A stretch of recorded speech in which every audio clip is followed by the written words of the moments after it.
Bonsoir à tous et merci de nous rejoindre dans ce journal de 20h sur Gabon News. À la une de l'actualité de ce soir, cette performance de Gabon en matière de réforme économique.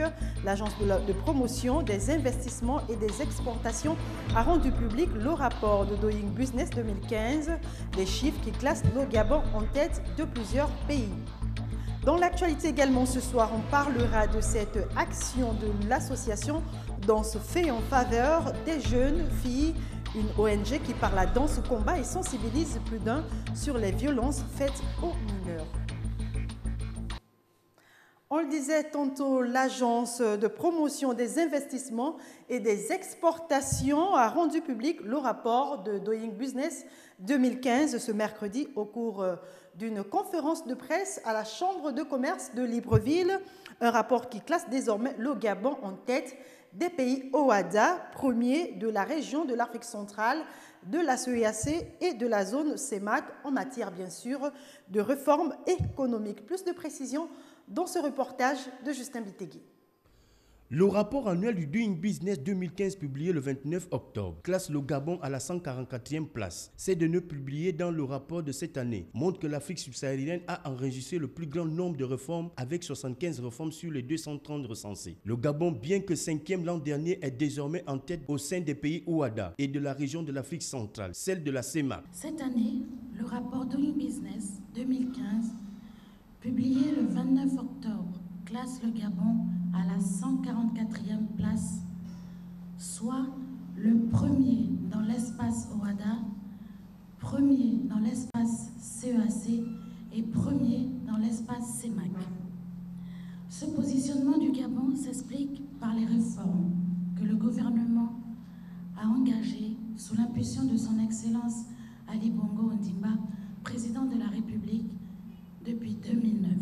La Banque mondiale évalue le Gabon suivant les réponses des représentants du secteur privé et des administrations. Doing Business est un instrument qui nous permet de classer les pays les uns par rapport aux autres, par rapport à la facilité de faire des affaires.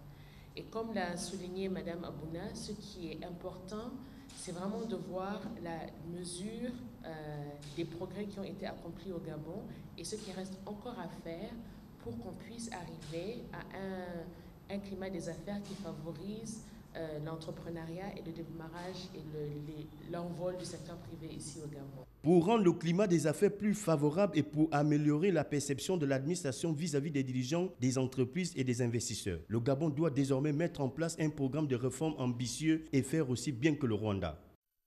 Revenons ce soir sur le dossier du mouvement de grève des agents de l'agence gabonaise de presse sans salaire depuis 2 mois déjà, après le passage inopiné du ministre en charge de la communication dans leurs locaux. Le président du conseil d'administration rassure. Les précisions de Marvin Beryl, Marcel Tsonga sur les images de Refui Tsoga. Rendre possible ce qui est nécessaire, c'est ce que va s'atteler à faire le ministre de la Communication, Denis Mekam. Son passage ce mardi 18 novembre à l'agence gabonaise de presse a constitué pour le président du conseil d'administration de ce groupe de presse publique un début de solution par rapport au mouvement d'humeur initié par les agents de l'AGP. Je reprendrai les mots de Madame le ministre, c'est de rendre possible ce qui est nécessaire. Et le président de la République hier a bien dit qu'il faut revoir toutes les institutions et toutes les structures administratives. Voilà. Au sortir de l'entretien entre Madame le ministre et l'ensemble des agents de l'AGP, Jacques Sima se dit rassuré. C'est rassurant, c'est vivifiant, ça montre bien l'intérêt qu'elle porte à l'affaire publique et aussi à l'affaire générale, aux employés qui sont là, qui nous regardent. Ils ont besoin de comprendre, ils ont besoin d'avancer, ils ont besoin d'être rassurés. Voilà. Je pense que cette assurance, qui à mon avis est source de sa présence ici, encore une fois, c'est de rendre possible ce qui est nécessaire. Les regards de ces pères et mères de famille restent désormais fixés vers le ministre de tutelle pour qu'une solution prompte et définitive soit trouvée à ces nombreux problèmes que connaît l'agence gabonaise de presse. Et il faut dire que malgré les propos rassurants du président du conseil administratif, certains agents restent tout de même suspicieux et attendent impatiemment être en possession de leur dû pour reprendre les activités. Retrouvons Marvin Beryl. Les agents contractuels de l'AGP, entendez Agence gabonaise de presse, disent être menacés d'expulsion par leurs bailleurs depuis 2 mois parce qu'ils ne sont plus en mesure de payer leur loyer. 2 mois sans salaire, c'est trop, peut-on les entendre dire. Le personnel de cette structure a saisi l'occasion pour soulever d'autres revendications, entre autres la disparition des kiosques du quotidien Gabon Matin, qui sont à l'origine de cette grogne qu'ils observent depuis un moment. Depuis bientôt 2 mois, nous ne percevons pas nos salaires. Et la première revendication, c'est bien entendu le paiement des salaires des agents contractuels. Puisque nous avons 2 types d'agents à l'agence gabonaise de presse. Nous avons les fonctionnaires et les agents contractuels. Donc des agents recrutés sur place dans la maison. Et ce sont ces agents-là depuis 2 mois qui n'ont pas leur salaire. Ça, c'est la première revendication qui doit être, en tout cas, trouver solution de manière express. Et ensuite, il y a d'autres revendications, notamment la parution du journal Gabon Matin, qui est le quotidien de l'agence gabonaise de presse, qui ne paraît plus bientôt 2 mois. Donc nous demandons à ce que ce quotidien puisse repartir dans les kiosques. Et nous demandons également une amélioration de l'outil de travail et les conditions de vie des agents. Les agents qui sont bien en grève ont reçu la visite de Denise Kamn, ministre de la Communication, qui a visité les locaux de l'AGP. Au terme de celle-ci, la ministre a échangé avec les agents grévistes qui disent attendre une assemblée générale pour se prononcer. C'est l'autorité de tutelle. Nous sommes attentifs à ce qu'elle dit, à ses doléances, mais comprenez et souffrez quand même de comprendre que c'est nous qui vivons toutes ces frustrations, tous ces dysfonctionnements, toute cette injustice. Et donc c'est de manière, comme on dit en syndicalisme, la décision est la base. Moi je peux dire oui et j'ai été attentif au discours de Madame le ministre, mais si la base dit qu'on ne prend pas le travail, je ne pourrais pas prendre le travail tout seul. Espérons que la sérénité va être retrouvée dans ce média pour que les fidèles lecteurs du quotidien Gabon Matin se redéploient dans les kiosques. C'était le reportage de Patrick Charfery. Dans la suite de l'actualité, on s'intéresse maintenant à cette grande question. Comment lutter contre les violences faites aux filles mineures? C'est en tout cas l'interrogation qui vient de faire l'objet d'une conférence de presse animée ce mardi à l'Institut français de Libreville, une initiative de l'association Danse Fait, entendez, danse au féminin qui milite contre ce mal social et ce à travers la danse. Les précisions de Martial Tsonga et Refi Tsoga. C'est parce que la question de la violence faite aux filles mineures préoccupe le monde. C'est parce que cette question ternit l'image de la société que l'association Danse Fait n'est pas restée insensible. Morceau choisi, la danse comme expression de lutte contre ce fléau. Comment faire vivre la danse lorsque je cesse de danser? Il s'agit par là de montrer toute la détermination et l'attachement que je voue à cet art magnifique qu'est la danse et pour laquelle je me bats au quotidien, pour la vivre et la faire vivre aux gens qui m'entourent. De cet amour est née l'association Danse Fait, qui veut dire la danse au féminin, qui est une association 100% féminine qui crée des plateformes d'expression.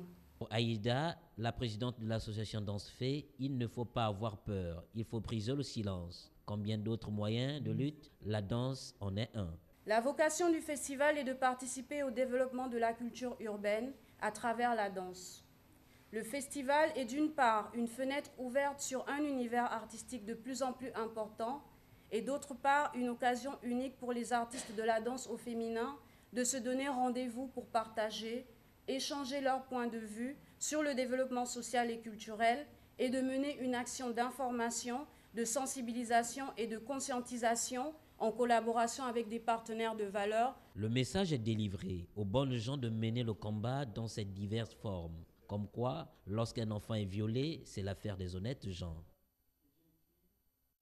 Une conférence qui a vu la participation des autres ONG qui, elles aussi, œuvrent dans le domaine des droits fondamentaux de la personne humaine et la promotion du genre. Retrouvons Martial Tsonga.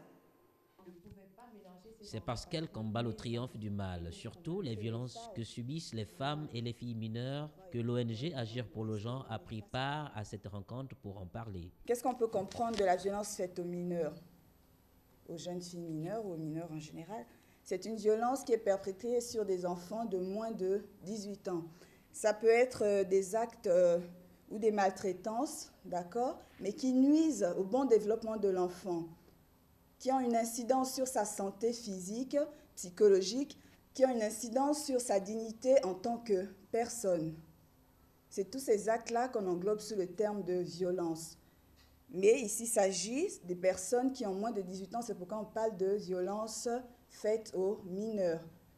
Pour notre propos ici, il s'agira des jeunes filles. Si la musique est l'art de dessiner le sourire, elle a aussi cette fonction de dénoncer, de sensibiliser la société. L'artiste-compositeur Nanette ne dit pas le contraire. En dehors de l'aspect physique, on a également la violence sentimentale qui porte un ancrage sur la psychologie, sur le caractère du futur adulte.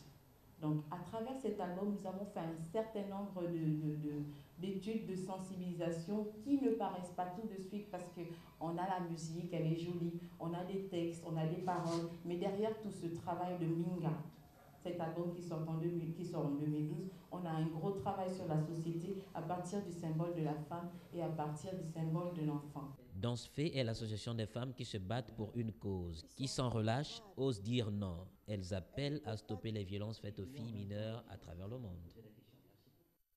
Voilà qui vient mettre un terme à ce journal. Merci pour votre attention. L'information se poursuit sur notre site www.gabronynews.com. À demain 20h.